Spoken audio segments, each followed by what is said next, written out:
Mana, Pak? Ya, terima kasih. Kita lagi melaksanakan kegiatan di Rakyat bersuara online. Ini mengenai kebijakan infrastruktur berupa jalan, jembatan, bangunan air, dan pemukiman. Ini mendapat tempat yang sangat penting dalam bentuk citra bagaimana pelayanan publik. Hal khusus lainnya juga diatur di dalam mandatory spending, yakni kebijakan belanja untuk mendanai urusan pemerintah daerah. Mengalokasikan belanja infrastruktur pelayanan publik paling rendah 40%. Demikianlah sangat pentingnya infrastruktur. Dan ini beberapa pendapat-pendapat dari PUPR yang membidangi dan LPSE tentang kegiatan di bidangnya masing-masing. Ya, terima kasih Pak Kepala Dinas PUPR Cilacap, Pak Wahyu. Terima kasih. Kabid Kawasan Perumahan Rakyat dan kawasan pemukiman. Di dalam menangani kegiatan di infrastruktur jalan pemukiman yang berjumlah 1.400 ruas jalan dan 300 km, itu target untuk perbaikan jalan itu bertambah setiap tahun berapa persen, Pak? Kita mempunyai target tiap tahun. Rencana kerja kita dulu zaman di Perkimta ataupun sekarang sudah bergabung dengan PU, kita mempunyai target 2% per tahun. Di pekerjaan di lapangan itu kan banyak menerapkan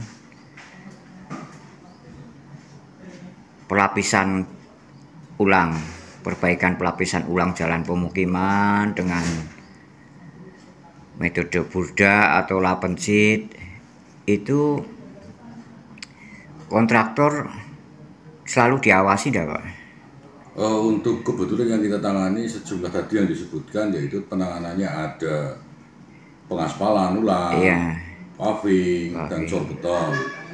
Semua kegiatan kita turunkan pengawas, satu kegiatan satu pengawas.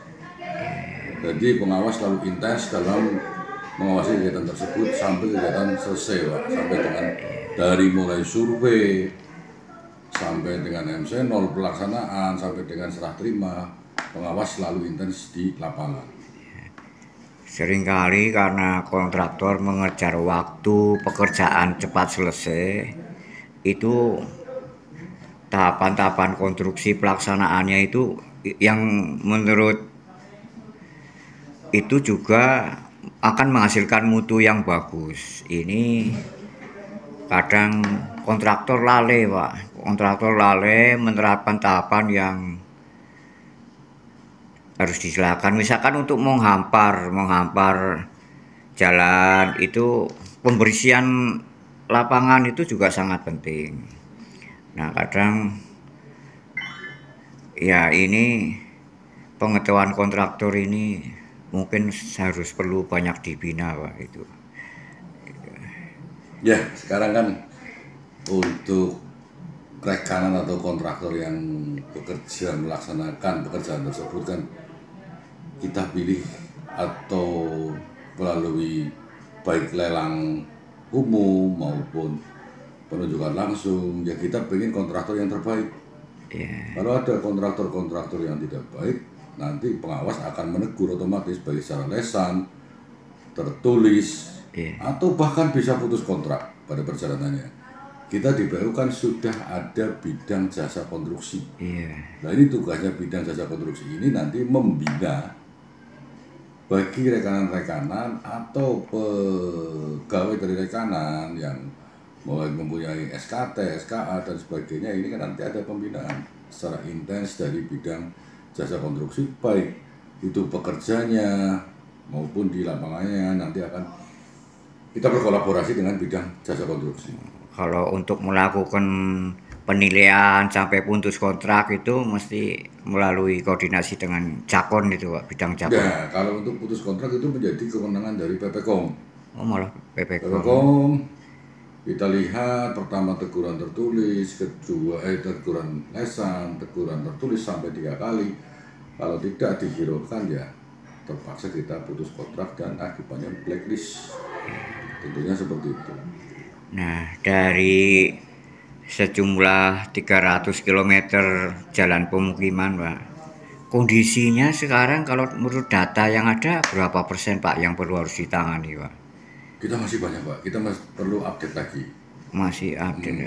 Perlu kita update lagi jalan yang mana yang rusak, jalan mana yang harus diperbaiki, dan jalan yang sudah baik kondisinya. Iya, jalan pemukiman memang sangat dirasakan sekali oleh masyarakat itu. Jadi pandangan terhadap kebijakan kabupaten juga pengaruh terhadap ini jalan ini. Dengan anggaran yang ada sekarang, target pemenuhan bertambahnya perbaikan jalan 2% kira terpenuhi tidak, Pak? Jadi tahun-tahun kemarin kita terpenuhi. Nah ini kan semua tergantung kepada anggaran dari pemerintah kabupaten. Karena keterbatasan anggaran ya untuk mencakup itu semua tidak bisa, makanya kita target 2% aja ini berat sebenarnya. Iya. Ya, keterbatasan anggaran ya kita terseok-seok, apalagi kita baru tahun ini kita ada pemeliharaan jalan lingkungan. Itu alhamdulillah ya bisa menambah atau memperbaiki kerusakan-kerusakan jalan lingkungan terutama di eksekutif atau di Kecamatan Cilacap Utara, Tengah, dan Selatan. Itu, Pak.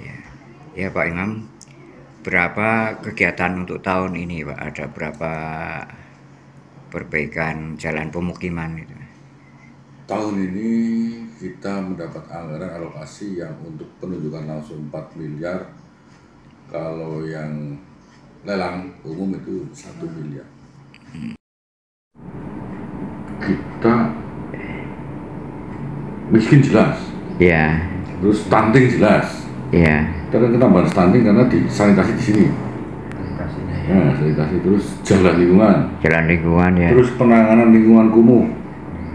Terus penanganan bencana, tapi di paskanya kita membangun rumah relokasi bencana.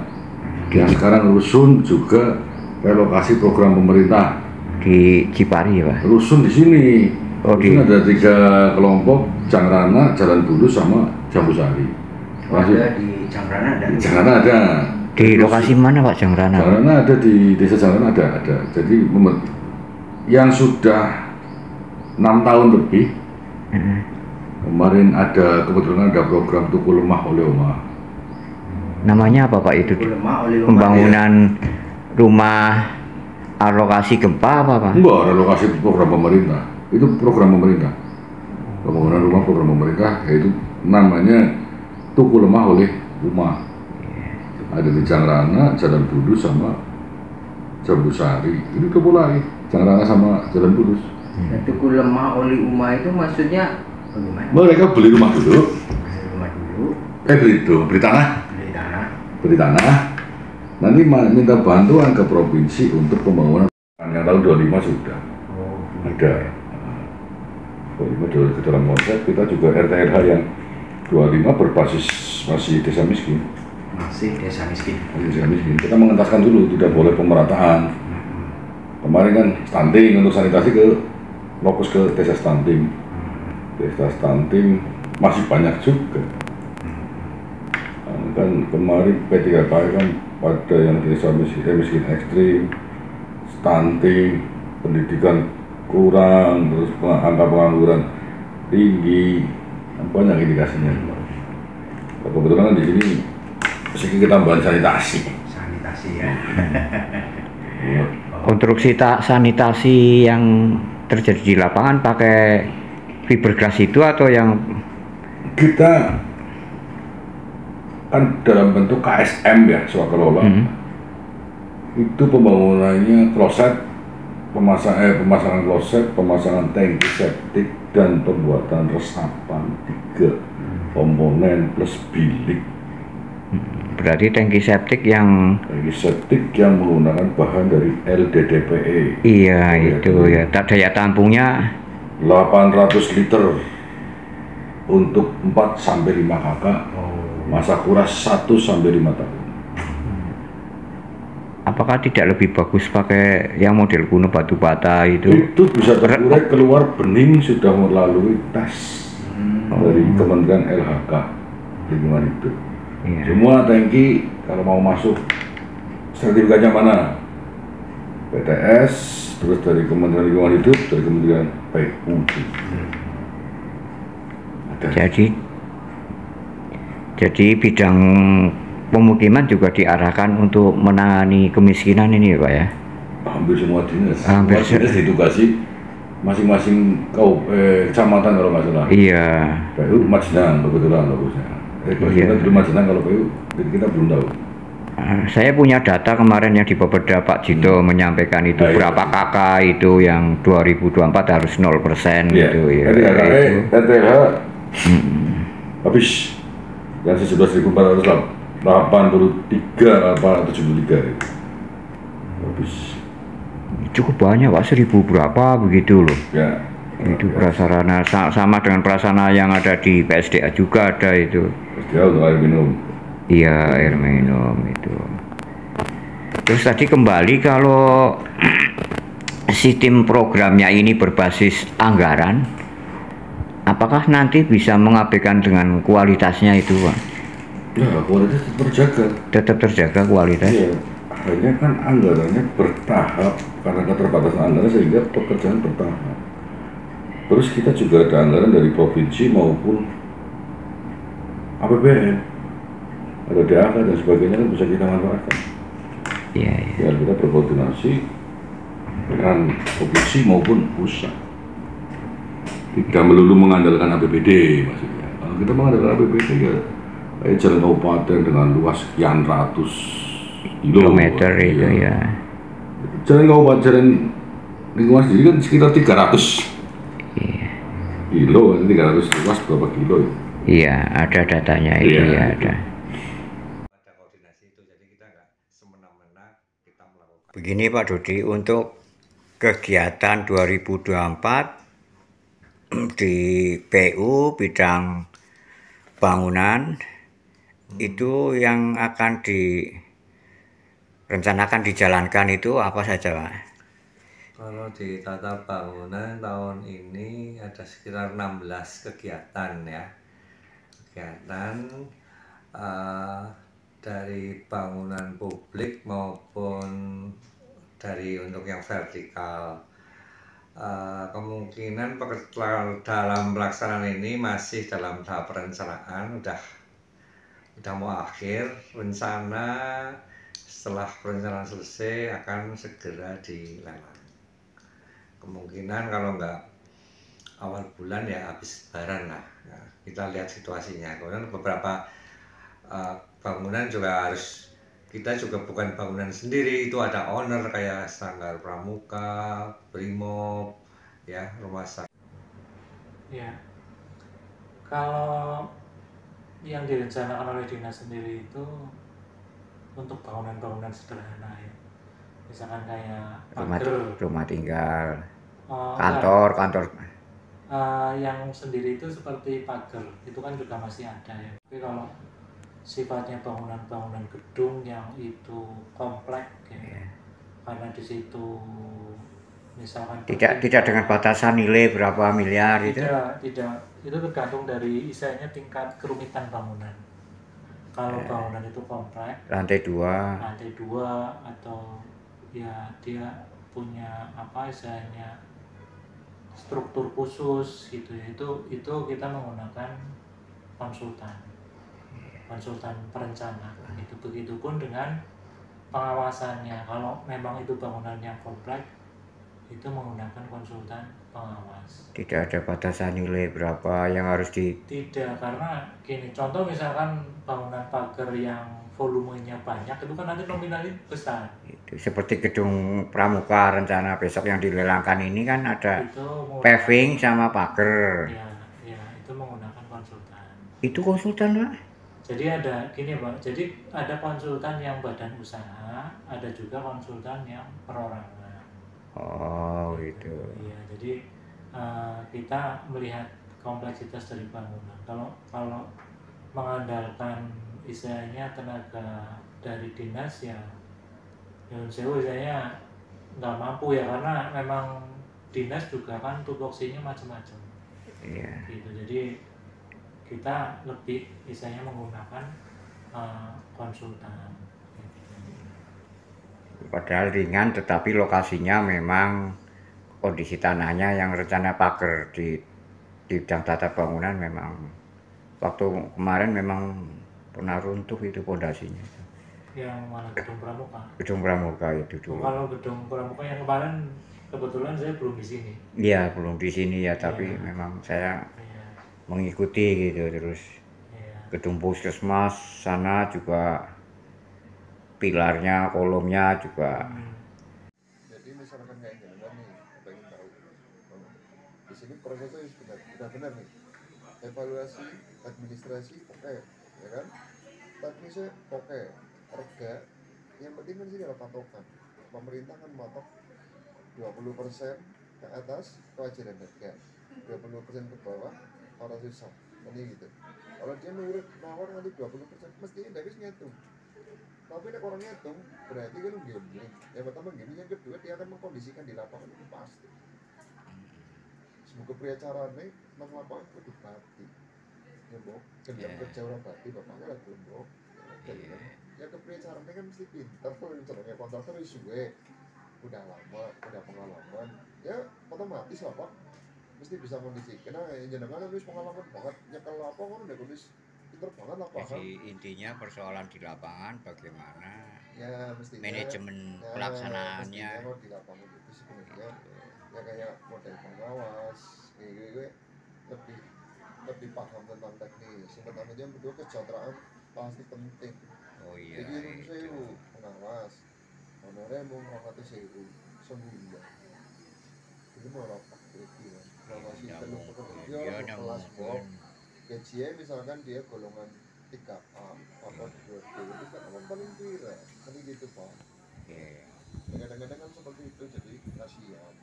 Kalau sekarang di PUPR ada bidang jakon, itu apa pembinaannya? Ini pembinaan? Oh enggak, beda. Kalau jasa konstruksi itu dia kayak model itu apa personil gitu personil terus itu apa namanya kayak kriteria apa namanya klasifikasi pengadaan, klasifikasi penyedia gitu jasa konstruksi.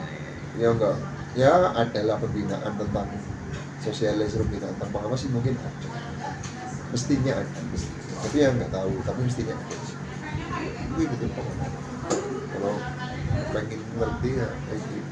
Jadi brosuran, ya karena di apa di Perpres itu ada di bawah 20%, ya kan, dikoreksi kewajaran harga kalau memang wajar ya benar. Nah, kriteria wajar itu? Ya, kriteria wajar itu kan nanti kita lihat dulu. Contoh misalkan batu lah ya, iya. Gitu. Batu, makanya sekipik nang toko ya, sekipik kalau sekat misalkan. Tapi kalau di kuari kan enggak, kuari misalnya 150. Iya. Tapi nanti kita hitung satu sekat gue maksimal kan kuari. Nanti dibawa sampai ke Majenang berarti tambah ongkos gendong, iya. Kan?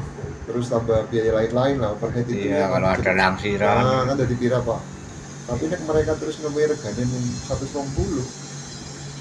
Buat tuku nang kene ora cukup, kira-kira wajar apa ora? Enggak wajar. Ora wajar gugur. Misalkan dari lingkungan batu kali dari nggak lingkungan. Nggak boleh Pak. Memecah sendiri Nggak bisa, gunung. nggak boleh. Oh, tetap nggak boleh, itu kan berarti ilegal. Yang dipakai untuk pekerjaan pemerintah itu semua harus legal. Semua barang-barang legal, nggak boleh barang ilegal. Itu kan ilegal. Batu ini siapa sih gue? Walaupun izin juga. Iya nggak ada izinnya, nggak mungkin ada izinnya. Izin ngambil batu buat proyek pemerintah nggak boleh. Iya. Kayak gitu Pak. Itu sebenarnya gitu doang. Jadi sih permasalahannya ya permasalahan seringnya gitu, tapi nggak pernah ada penyelesaian. Gitu. Kalau itu udah diatasi mungkin ya digedein, tapi nanti kayak gitu juga. Tapi dengan turunnya harga demikian delosor mendekati 20%, kalau diawasi juga pengawasnya juga repot juga ya Pak. Ya repot juga. Cuman dipaksakan bisa.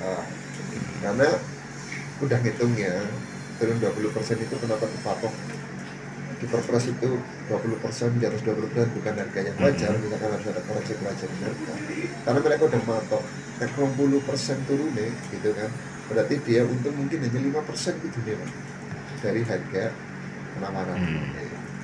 Gila murah, untung 5%, murah gila mesti 5% di pira, kecil Iya, gitu kan. Nggak mungkin dia mau, makanya dia akan berusaha mengurangi kualitas.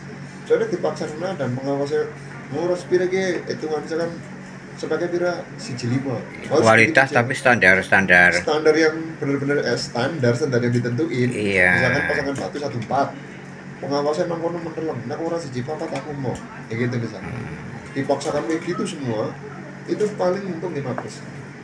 Iya. Dan walaupun turun campurannya masih bisa memenuhi standar, masih bisa, artinya, masih toleransinya masih ya, ada. Masih ada karena dia masih bisa untuk garap kalau turun sekitar 20%. Cuman untungnya berkurang. Iya.